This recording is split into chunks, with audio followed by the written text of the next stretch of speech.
The world's largest and most powerful space telescope has revealed unprecedented views of Jupiter. The James Webb Telescope took the pictures of the solar system's biggest planet in July, and the images show the storms, moons and rings surrounding Jupiter in detail that astronomers have described as incredible.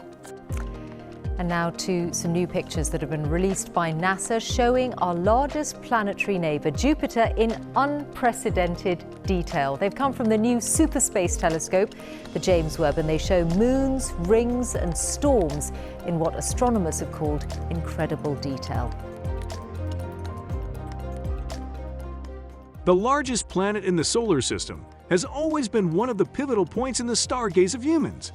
Though humans also knew Jupiter in ancient times, however, its discovery by Galileo on January 7, 1610, opened new horizons that we are still exploring. We humans are, in particular, humbled by the fact that this gas giant acts as a shield and contributes to the perfect habitable zone present on the planet Earth. The massive gravity of Jupiter attracts all the major devastative asteroids and hazardous cosmic bodies towards itself, and therefore, civilization flourishes on Earth. This video will be based on two parts. In the first section, we will quickly cast an eye on the critical events in the timeline of Jupiter. And in the later video, we will analyze the amazing discoveries that recent missions of JUNO and JWST by NASA have made are. So without further delay, let's dive deep into today's video.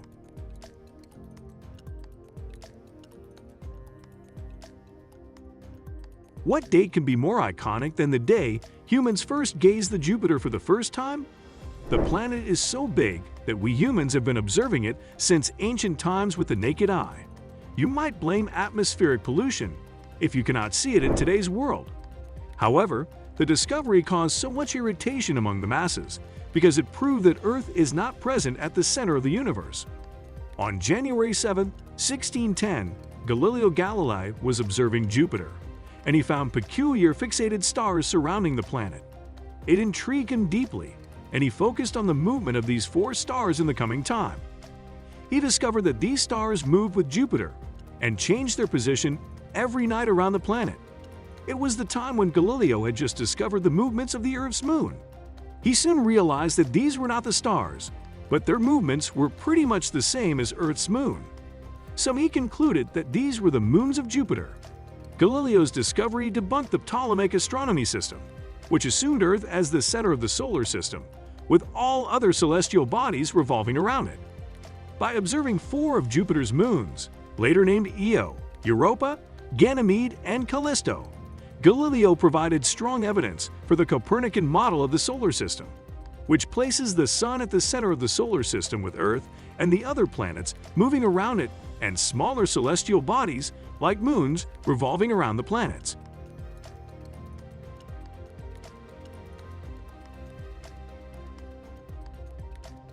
Before this discovery, it was commonly believed that the speed of light was either infinite or too fast to measure. But it was Ole Romer who first measured the speed of light when he was closely observing the LO, one of four natural satellites of the Jupiter discovered by Galileo. While comparing its orbital time to the other moons of Jupiter, Io's orbital period was observed to be 1,769 Earth days. Romer was so dedicated to his studies that he continued tracking and timing Io's orbital period for years. As a result of this relentless hard work, he discovered what no other could do at that time. He discovered the speed of light.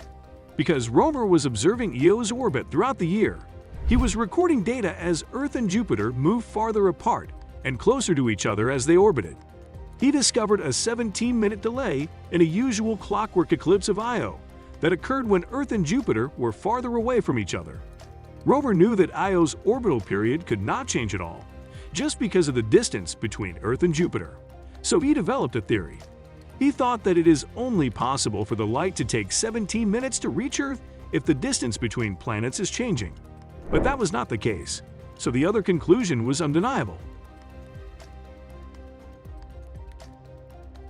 Jupiter's most famous characteristic is probably its Great Red Spot, a storm larger than the Earth that has been spinning around the planet for hundreds of years and can be seen in many photos of Jupiter's surface. It was first observed by an astronomer named Samuel Heinrich Schwabe in 1831. Though astronomers had observed some spots on Jupiter in earlier years, Schwabe was the first to depict the spot with its characteristic redness. The storm rotates counterclockwise and takes about 6 or 7 days to travel around the entire planet. The size of the storm has changed since its discovery, and it changes with reference to the internal conditions of the planet. At first, it was believed to be about 49,000 kilometers, 30,000 miles, wide in the late 19th century, but it gradually shrunk at a rate of about 900 kilometers, 580 miles per year. The scientists think that eventually this great red spot will be gone.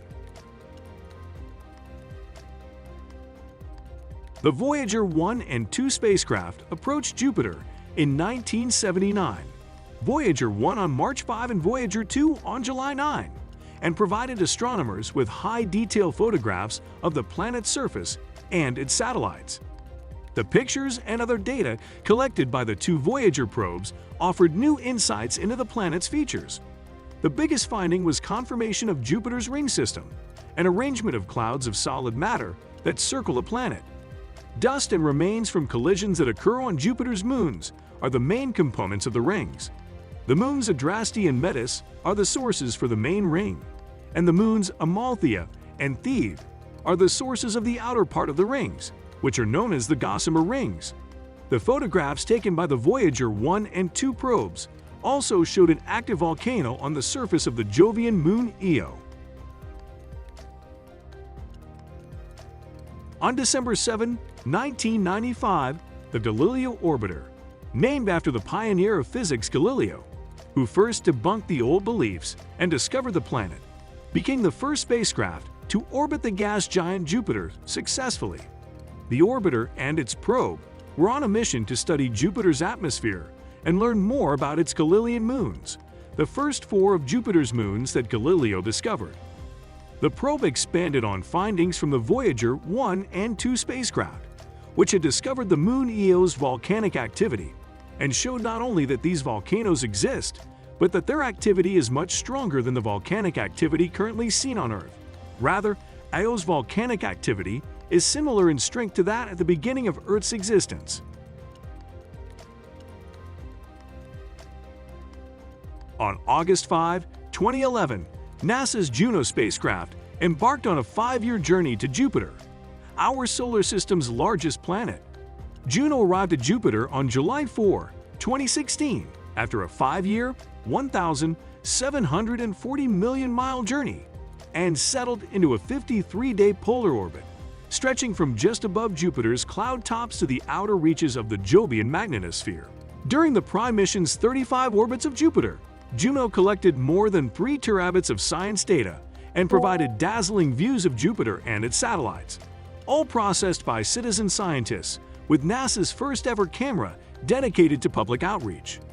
JUNO's many discoveries have changed our view of Jupiter's atmosphere and interior, revealing an atmospheric weather layer that extends far beyond its water clouds and a deep interior with a dilute-heavy element core. Near the end of the Prime mission, as the spacecraft's orbit evolved, Phlebas of the moon Ganymede initiated JUNO's transition into a full Jovian system explorer. Now in its extended mission, JUNO will continue its investigation of the solar system's largest planet through September 2025, or until the spacecraft's end of life. This extension tasks JUNO with becoming an explorer of the full Jovian system, Jupiter and its rings and moons, with additional rendezvous planned for 2 of Jupiter's most intriguing moons, Europa and Io. JUNO and JWST are completely changing the whole conceptions of Jupiter that we studied in our youth. What are these discoveries? How significant are they? And how can they affect our lives? Jupiter's Knowledge Hunt continues till the next video, where we will analyze all these questions. Please like this video and encourage us with a subscription to our channel. Moreover, please give us your precious feedback in the comment section and topics on which you so desperately want to watch videos.